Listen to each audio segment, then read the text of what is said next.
Hi guys, I am Lucky Lucy, and we got some things going on today. First was an update as far as my safety goes, which I'm really worried about. I did have a protection order in place, but it was only a temporary one, and had a court date to make it permanent, or at least, they extend it for a year. And unfortunately, when I went to court, he showed up and brought a whole bunch of people with him, and for support on his end, which no big deal for that, but it was just hard because the judge gave him the option to just go ahead and grant the protection order without having to admit guilt or anything, just just as a fine, just let her have it because I'm not going to bother her anyways. And he denied it, and I don't understand why. I don't get his reasoning for that, but that was his choice, and so we had to take it to trial because all the information and everything that I put together that day, it supported, prior history of abuse. However, it does not constitute reasoning for current stalking. So basically, I filed it wrong. I filed for a PFA, protection order against abuse, when it should have been a protection order against stalking, because that's the most recent activity that has occurred with him. So he dismissed it because it just didn't meet the guidelines, and that whole day was just super duper stressful for me. It brought back a lot of trauma, having to put together all that paperwork, having to see all of that, having to relive all of that, and then also having him in the same room as me was very difficult, because he had just recently been, and recently, I mean within the last 24 hours of the court date, was released from jail on drug charges that he got arrested for. So that kind of confirmed my fear of him relapsing. Not kind of. It did confirm my fear of relapsing, because he literally got arrested for a DUI and having drugs on him. But it's hard. It's hard that they denied it. He denied it because it doesn't fit stalking, and I don't have enough stalking evidence because it takes, I think, 2 or more times documented proof, and right now the only documentation I have is 1 time of him stalking me. So I have to stop and breathe for a second. This is a lot. It's a lot to process. It's a lot to deal with, and I know for myself, all of this, I can really get wrapped up in my emotions and kind of lose my shit, and I'm really trying my best not to lose my shit. So I'm trying to be rational, and that means asking myself questions, honest answers, right? So as of now, I have seen him. I seen him at Quick Shop, right? And I could easily spaz out because I saw him at Quick Shop. But we live in a small town, and so I had to ask my question that was mentioned in the last video: Lucy, am I in direct harm? No, because when I saw him at Quick Shop, he had already seen me and turned around and got in his car and drove off. So I am okay. I'm okay that day. That day, I was okay. I'm trying to be rational. I'm trying. It's okay for me to act in fear if I'm in danger, but I don't want to let it get past that point where my brain just takes over, right? And then the last time I was at work, he works for a company that does maintenance for the job that I'm in, and I saw the people there that was also at court supporting him, and that also triggered me. It just, this whole situation, it's a lot, and I feel like he has a lot of control over what he tells people, and my voice isn't being heard, my side isn't being heard, and that gives me a lot of anxiety, because it's one thing to judge me on who I am and my actions, go ahead, please judge me, I don't care, but I feel like he thrives off of control, and whatever he says to these people is what they're going to believe. And it's not right. It's not right. But it's not enough for me to call the cops on. or get out of hand on, but I am addressing that it triggered me, it brought back trauma, I started to panic, I got really sweaty, but I stood there, I did what I needed to do at my job, I got my work done, and I went back inside, and I just sat down for a minute. I live in a small town, so if he's still out here, but not causing an intimate threat to me, then this is trauma that I'm going to have to learn how to cope with as I go along. So if I continue to still see him, but he's not a threat, that's fine. I'm grateful that he's not a threat to me. I'm grateful for that. But I'm still going to have those emotions. I'm still going to have those feelings. I'm still going to relive some stuff. And that's just going to have to be a journey that I'm going to have to go on for now. With that being said, I do have to deal with some more trauma. Because I've come to the point where my outlet for the refrigerator is now plugged in and working. You guys saw how hard and how dirty I was trying to get that together. But I did, and now it works. And so now with an outlet working, I need a refrigerator desperately. Especially now since today it is, what time is it? It's 7 in the morning, but it is expected to be 105 degrees out, and I have no refrigeration, so I can't keep any drinks cold, any water cold, and that's kind of important around here to have that. So I do have a refrigerator upstairs, in the upstairs unit. I don't know if it works or not. It's been sitting there forever. And today we're going to find out if it works. The reason why I say trauma is because this upstairs was turned into a trap house, courtesy of the ex, and there was just a lot of negativity and bad memories, a lot of abuse, a lot of him moving up there away from me, and still having control over me in my trailer while I was living in the trailer. It was a lot. It was just a lot. It's a very dark spot, and I've only gone up there this whole entire time. I've probably only been up there maybe 3 or 4 times since all of that has happened. I hate it up there. I do. I hate it up there so badly. It hurts. It hurts a lot the way that he was living. I didn't understand it.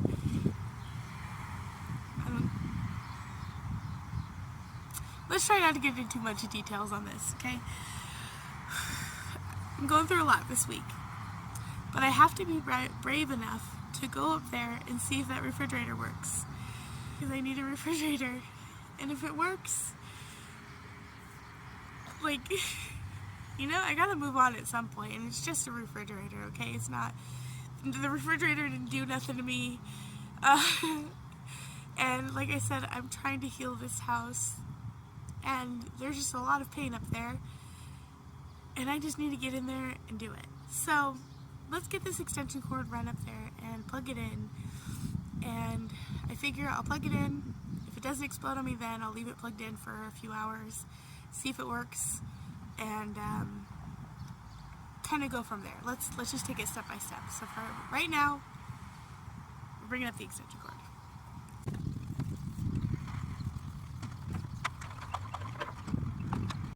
Okay guys, my heart is pounding, and it's not because of these crazy stairs.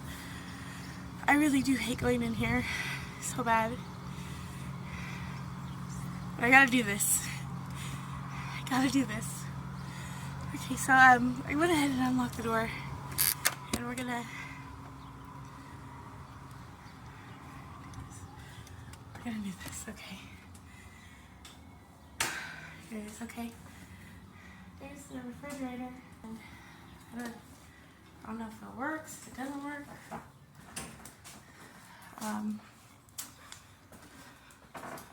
So I feel like the air in here is thick. I can barely breathe. Looks like a General Electric. What I like about this refrigerator, it is so old. It's got a little egg thing in here, and a lot of mold in the vintage mustard. It's been sitting here for a while. And a ranch dressing bottle so old it's black. So let's deal with that dairy. Okay. Our tray here, and then freezer up here. So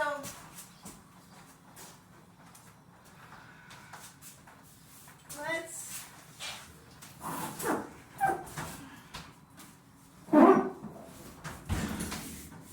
shimmy this. Like that. Okay.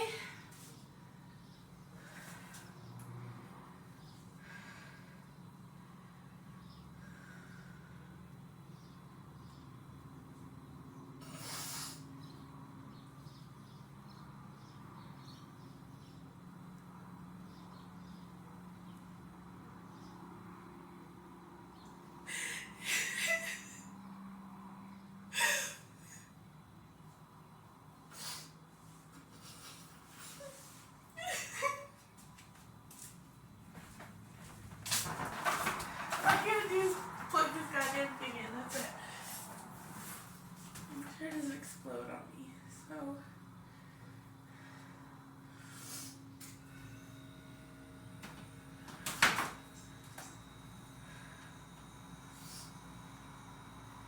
I hear it.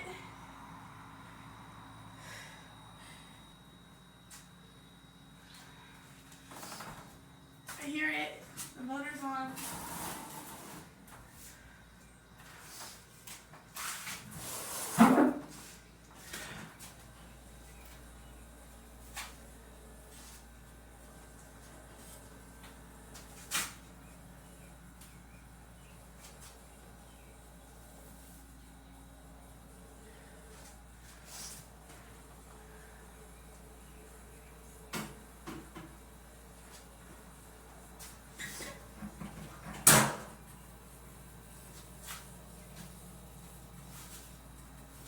I can already feel the freezer getting cold.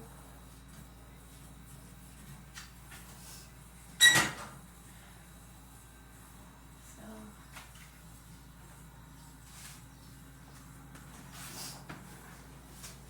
I'm just gonna leave it plugged in and go downstairs, smoke a cigarette, just regather myself, and then I'll come up here and check it, I guess. Okay, so it's been about 15 minutes, maybe 20, and I'm now going up the stairs to see if it feels cold or not.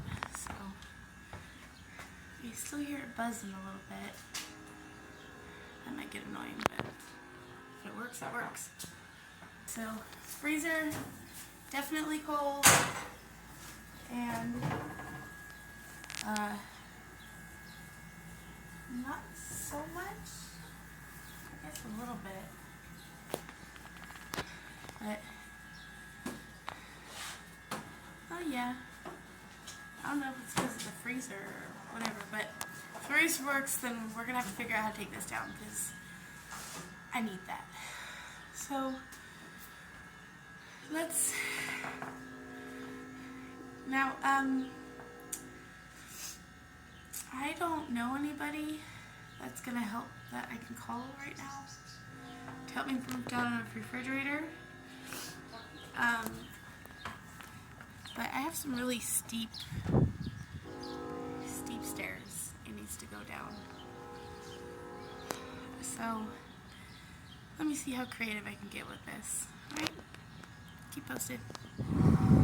Alright, so a while ago somebody noticed me on my videos and said, "Hey, aren't you the girl that moved the toilet?" And I was like, "Yes, I am."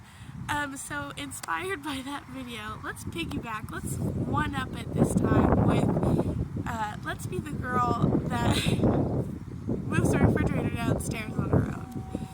I decided to take this risk because, one, it's old refrigerator. So if this is like an absolute disaster, really there's not a loss because I'm not entirely sure if it'll even hold up. Who knows? Okay, so I'm risking it. I'm risking it, or as Addie would say, I'm gonna risk it for the biscuit. Thanks, Addie. Love you. Anyways, so what I did was I have a dolly, and I strapped the hell out of that refrigerator onto the dolly, and right now I am going to bring it downstairs. I think I'm gonna do like one more safety precaution with an extra strap, and see if that, so maybe if it falls, it doesn't fall all the way, just like halfway. I don't know. But I'm going to take an extra strap and strap it up, just like a, safety precaution. But I'm just going to She-Hulk this. Like, let's do this. I'm feeling strong. Alright? Like, all that trauma, like, fuck it. Let's go. Okay, so maybe I'm just trying to hit myself up. But we got to get this refrigerator downstairs. I don't have any help. Not to say that I could probably call a few people, but for now, I don't want to bother anybody at 8 in the morning on a Thursday. So we're just going to see how this goes, alright? If I really honestly can't do it after that first step, I'll bring it back up. But let's just get it done, okay? We got this. I got this. Okay.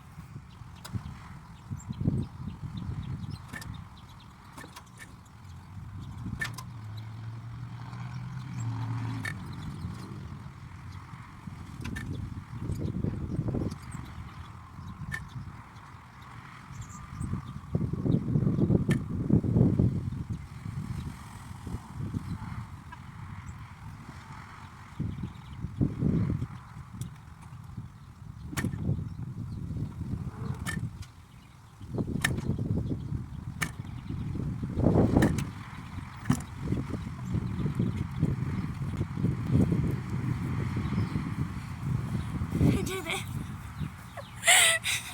I did it. Alright, so I didn't take it the refrigerator all the way into the house because I figured I'd want to clean it outside before I bring it in. But that's exactly what I did. I opened it up, cleaned it out, got all the parts all clean. Like, there's that little vintage mustard jar. Maybe I should keep it and like rinse it out and keep it as a memento or something for rescuing. For my refrigerator rescue. There you go. Upstairs is locked again and closed. Not planning on going there anytime soon, but at least I can say, instead of only being in there 3 or 4 times, now I can say 4 or 5 times. So, just a little bit of healing. But still, I hate that place. I hate it. Healing for another day. Today is rescuing the refrigerator, cleaning it up, and bringing it more positivity into a new home. So I cleansed it with some Lysol. Maybe I'll cleanse it with a little sage, and then I gotta bring it in the house because I've got an outlet to plug it into.